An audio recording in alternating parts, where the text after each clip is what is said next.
Pollard.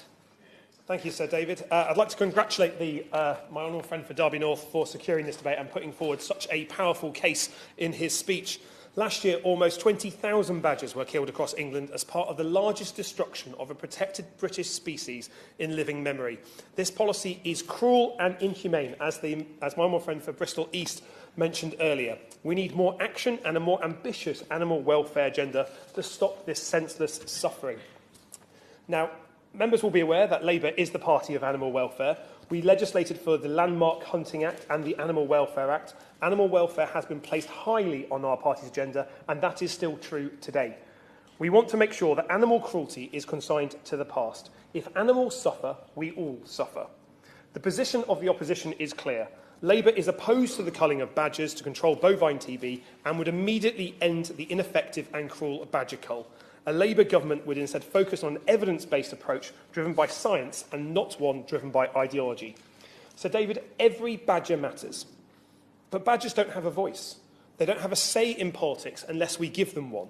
The government is pursuing a cruel and uncaring policy towards badgers, and worst of all, one that doesn't work. While ministers seek the headlines, the real hard work often goes undone. Why are the ministers not strengthening the fox hunting ban or bringing forward the bill to increase sentences for animal welfare cruelty? We need action, not just words. But it's because tackling bovine TB is so important, especially to those in our rural communities, that we need something that actually works. The badger cull does not work. As long as ministers cling to this ideological slaughter of British badgers, actions that genuinely tackle the spread of bovine TB are being overlooked. Now, the badger cull is spreading, as we heard. In Devon, the county where I come from, we now have 12 culling sites, more than any other county. Thankfully, there's no badger culling yet in Plymouth, in the city that I represent, but I wouldn't predict that won't be the case in the future. As we may have seen in the video, as we saw in the video published by The Observer a little over a month ago, and as mentioned in the remarks by my friend from Derby North, a secret film taken in Cumbria showed a badger that took almost a minute to die after being shot in a cage. In fact, recent reports have said that up to 22% of badgers, a fifth of all badgers, can take more than 5 minutes to die in the cull. This is needless animal suffering. Over the summer, my honourable friend, the member for Workington and the Shadow Secretary of State brought to the government's attention the horrific way that badgers were being left to die in the extreme heat. Caged badgers, trapped, spent hours on end in the sun with no water, suffering from heat stress and eventually dying of dehydration. Despite this coming to light, little action was taken.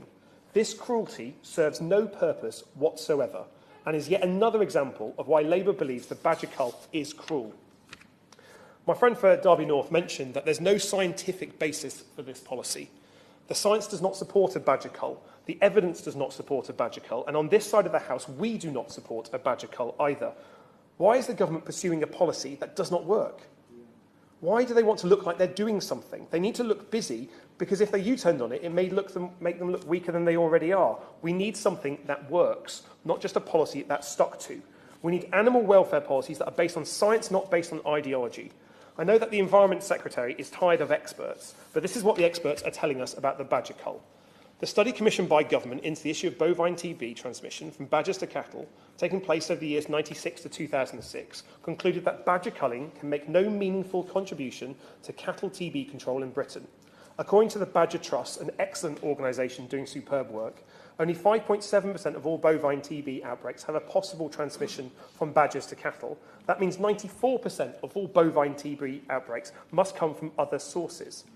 The Zoological Society of London says that most herds acquire the disease from other cattle. Ensuring high levels of biosecurity, tracking movements between herds and looking at the movement of other animals across agricultural lands, such as foxhounds, needs to be considered by ministers. But the minister must not sit on the report about bovine TB that we know his department has received. So I'd be grateful in the minister's response if he could answer, when did the department receive the Godfrey Review on government's bovine TB strategy? When will it be published? And will he commit to publishing it in its original form? Can the minister confirm whether he's asked for any edits to the recommendations or any alterations to the report's findings?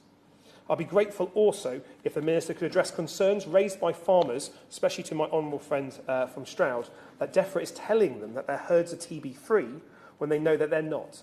This is a serious issue that undermines the confidence between farmers and the department that's essential to keep. Bovine TB is a cattle problem that needs a cattle-focused solution. A start would be to improve the current skin tests. They expose an infection in the herd, but not an individual cow, making it very difficult to narrow down. The badger cull is a waste of money. As the member for Derby North rightly mentioned earlier, the badger cull is a phenomenal waste of money that could be better spent. The Badger Trust estimates that when everything has been added up, killing a badger costs around £1,000 per animal, as we have heard. The Trust considers that over £100 million could be spent by 2020 on killing badgers. Just think how much that money could be better spent in our rural communities. £100 million could go an enormous way to dealing with rural poverty, the actual concerns that rural communities actually have.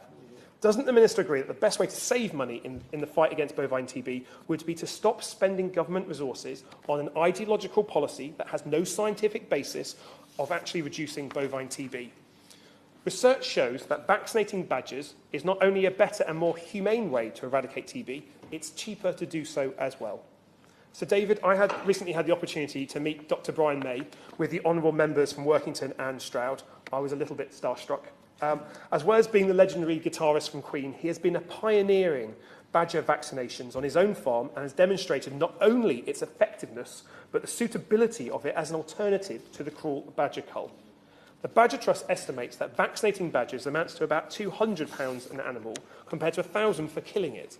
What a saving! As my honourable friend for Derby North has said, there's no logical reason for the badger cull to continue or even exist, only an ideological one, to make this government look busy when they're failing farmers and our rural communities on bovine TB. There are less cruel ways to eradicate bovine TB than killing badgers on a massive scale. Whether that is more accurate and frequent testing on cattle, badger and cattle vaccinations, and more rigid control on cattle movements, the solution should be focused on cattle, not innocent badgers. A priority to DEFRA should be to look at other ways that bovine TB is transmitted, rather than scapegoating badgers and perpetuating this unnecessary animal cruelty. And I'd be grateful if the Minister, when rising to his feet, could answer in particular the points about the Godfrey Review, because there's an awful lot of people waiting for that evidence base, and sitting on this report for as long as it has done creates the impression that there is something that they wish to hide in it. Thank you very much.